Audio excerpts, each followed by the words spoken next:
Hello everyone, my name is Kaylee. I am the founder of Zipnada, a sustainable lifestyle brand.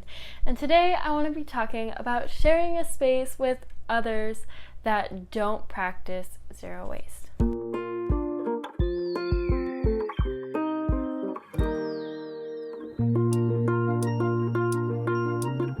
So in my videos and blogs and just a lot of the content that I create, I like to try and do a well-rounded view of everything.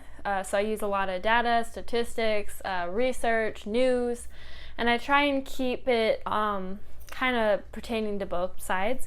This is strictly my personal experience. So that being said, a little bit of background information. So I've been practicing zero waste living for about 6 years. I started between my freshman and sophomore year of high school. And at that time, I was living in my parents' house with my mom, dad, and my brother, who were not practicing zero waste. I have to admit, when I first started learning about zero waste living, I was really aggressive, and I do not recommend this. And I don't think I was intentionally trying to be aggressive. I think I was just learning all of these things that I was just mind blown by, and I had this deep passion for it, and I think that passion came off as aggression.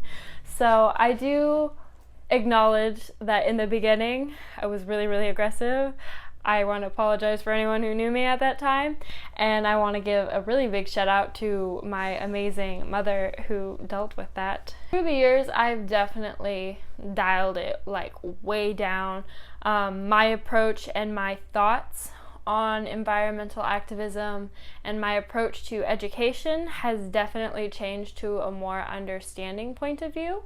And I think that's just because maturity. I think I kind of grew out of that period of my life, and being exposed to different kinds of people, going to different conventions, learning about different things, and doing a lot of the events that I do. I interact with a lot of people, and just listening to other people's experiences and what other people struggle with and how other people live their lives, I think has definitely shifted my point of view to one that's a little more open and understanding, whereas before I came off way more aggressive. And I think it was just because I cared a lot and I couldn't understand why people weren't doing what they could do to live more sustainable. I first started taking different steps. So clothes shopping, when I was younger, like especially in middle school, I remember this a lot. My friends and I would go to the mall all the time, and we'd just spend whatever money we had just buying fast fashion. And that was normal, and that was acceptable. And I think once I started learning about this stuff, I shifted from more fast fashion to more secondhand shopping. I changed those habits. I swapped reusable makeup wipes for the Neutrogena single-use wipes that I used to use. I started carrying a reusable water bottle. I have that story of when I first started. I had a glass vinegar bottle that I rinsed out and I used as my reusable water bottle. So I started trying to change those habits. I created homemade skincare instead of buying the ones in the bottles. And I think another big habit was asking for no straw when I went out. I think that was one of the first steps that I started taking, was asking for no straw when my family and I went out to restaurants. So I was kind of making all of these habit shifts or habit changes when I started learning about this stuff that didn't really pertain to my family at all. Because I lived with my family who wasn't zero waste, I obviously wasn't the one running the household. I didn't do the shopping, and I didn't make those decisions. That was very much my mother. So I just essentially focused on changes that I could make, like things that I discussed, and just kind of changing my personal habits and my personal thoughts on things. I would definitely have a conversation with and talk to my family about things like the dryer sheets. I would tell my mom, about all of those things about the dryer sheets not being good for you with the chemicals and all the waste, and how reusable dryer, like wool dryer balls, are actually better. Talking about like Ziploc bags. big shout out to my family who has had to deal with my many, many rants. So then after I went from my parents' house, I moved into a trailer, which was my first home, with my partner at that time. And we lived in there for like a year. I lived in there for like 2 years. Yeah, about 1 to 2 years, year and a half. And that living zero waste in that was pretty simple because we had to be really mindful of the water and the gas usage and how much we were consuming. And then my partner at that time was also very eco-conscious, so it made it easy living with someone who was already on that track. And then I lived by myself in that trailer, and that was obviously very simple to live zero waste because I could do whatever I want, live the life that I wanted to live without having to consider a roommate or someone that I was living with. And then as of January, I moved into this house, the house that I'm currently in. It's called the Little Yellow House. And my brother and I are roommates. So my brother is my current roommate. Forwarding to today, I'm the only one in this house that practices zero waste.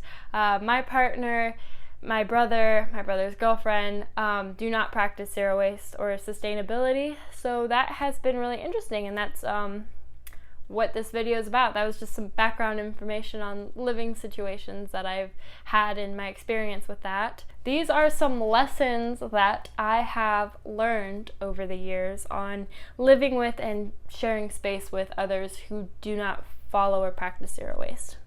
So number 1 is to be respectful. Although it may be frustrating, people transition on their own time. And being passive aggressive or just aggressive and mean in general, it will not encourage people to change. In fact, they're going to resist you. Along with that, communication. If you're living with roommates, definitely a lot of communication in general. You have to have clear conversations, explain why you are doing what you're doing and how you plan on incorporating that if this is like a new roommate arrangement. I know my brother and I, when we were first talking about being roommates, we talked about expectations and stuff because he knows that I've been, trying to live my life like this. I think just explaining where you're coming from. And obviously with that, there's going to be compromise. There's going to be like a, whoa, hey, this is what I'm comfortable with, this is what I'm not comfortable with, and that's okay too. Obviously living with other people, you're going to have to compromise on some things. So thinking about and discussing what you're willing to compromise, what are the fine things that you're like, hey, no, this is what I gotta do to, kind of live this way. Number 2. Lead by example. I think this is my biggest one. When I was living with my parents, definitely it was leading by example. It was changing myself first and not being so concerned with them. And through them just observing the changes that I was making, they started to kind of adapt to that. So whether we want to admit it or not, people are very malleable. And the people we hang out with have influence over our lives, whether it's the way we speak, dress, eat, all of that. The people in our lives that we're the closest to have a lot of influence on that. So I think by me always being like, oh, no straw, no thank you, and talking about this, my family started picking up on that, and now it just kind of becomes their habits, and it just kind of becomes a new normal. So you do you, man. You do you. And you make the changes that you can make. So for example, paper towels. I know that I am not going to buy paper towels. I do not use paper towels. I have my own cloth towels and I have my own system for that. If my brother wants paper towels, he is more than welcome to buy paper towels. He is more than welcome to use paper towels. But he knows that I'm not going to buy them, I'm not going to use them, and actually, I don't think he's ever bought paper towels, maybe like once, but he uses the system that I already have in place because it's already convenient, it's there, he's used to it. So you do you. If I wasn't here, I think he would totally use paper towels, but because I'm here, he's just using the system that I already do. And lastly, I think the biggest thing that I want to put out there, and I think the thing that I've had the most difficult time practicing and implementing is to just shut up and listen. honestly. This I've learned through just, again, traveling to different shows and meeting different people with different backgrounds and experiences. Obviously, I don't have children, so I can't really talk about an experience of living zero waste with children. So I shut up and listen when a parent is telling me their struggles on trying to live zero waste and being environmentally friendly, but they don't have the time to do all of like washing all the nappies and stuff. I shut up and listen. I don't have experience with children and raising children, so I don't feel like I am qualified to tell you how to live your life in that sense. I can give you suggestions based on things that I've read and research. But who am I to judge you for choosing to do that or choosing to do an alternative route? So I think the biggest thing that we can learn is to shut up and listen and try and understand others. You know, I've had lots of conversations that have completely opened my eyes in terms of zero waste and sustainability, because I would be like, oh, well, why don't you not use, you know, single-use plastic bags or single-use shopping bags? And then another person will be like, hey, I really depend on those to clean up after someone. And, you know, if I have to buy a biodegradable product, that is extra money, whereas right now I'm receiving this for free.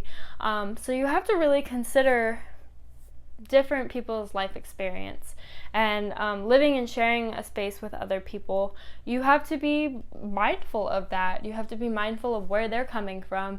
And I think if you shut up and listen, and really, I'm talking about really listen to what their concerns are, what their limitations are, you know, I think that you guys could actually come up with a solution than just being like, oh, I want to live eco-friendly, and that means you're going to live eco-friendly. If you go about that approach, you're just going to have resistance, and you're not going to be very effective in spreading, you know, the zero waste message and practicing the zero waste message.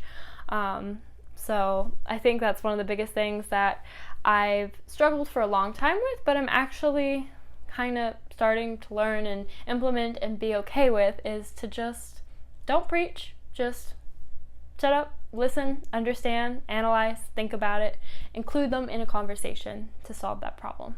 Everyone is at a different place. Obviously, there are still things that I could do that someone else farther along their journey is like, well, why aren't you doing this? And I'm like, oh, gee, man, I don't know, you know, it's just not viable at this time in my life, and yada, yada, yada. So I think just trying to be understanding and non-judgmental, which is a challenge in itself because human beings are really, really judgy. So thank you so much for watching, you guys. That's all I have for you today. Please, if you like this, if you enjoy the content I make, please like and subscribe, share this to your friends. If you have any similar experiences, I would love to hear about your guys' experiences, what you guys have learned with either starting your journey or having experience living with other people, and how you kind of manage that, because I'm sure that I will run into more things later down on the road. So thank you so much for watching, and as always, I'll see you next time.